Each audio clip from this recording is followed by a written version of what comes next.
In the book of Mark, before Jesus feeds the thousands of people, it was 4,000 this time. Jesus did this twice. When Jesus was going to do the miracle where he fed the 4,000, they had already been with him 3 days. What that means is that they had been hungry all the while.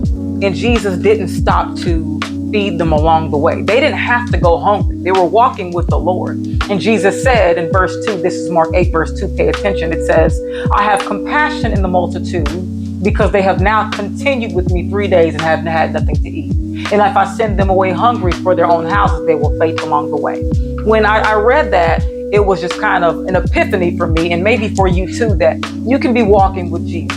You can be in obedience and in prayer and from what you can tell, doing all the right things on your walk and still be going hungry, and you're still going without, or perhaps you're still suffering and you are so tempted to give up because you feel like he doesn't see you and that he doesn't have compassion for you. And that scripture debunks everything, that he does see you, that he is planning on feeding you, but he has his own appointed time. And again, it's not our business or our way, because had he had stopped to just feed them along the way, they would have never got the miracle of what he can do. The thing about faith is something that has to be tested so that it can grow.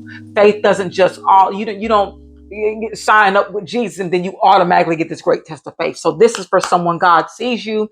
God will provide what you need. He has a responsibility to provide for his children in covenant with them. So please don't grow weary. Again, overcome and know that you will be fed in whichever way. And it's probably going to be in a way that you least expect. They weren't expecting him to pull out a miracle. They probably weren't expected to be hungry, but they didn't grow faith. They continued with him, continued with Jesus.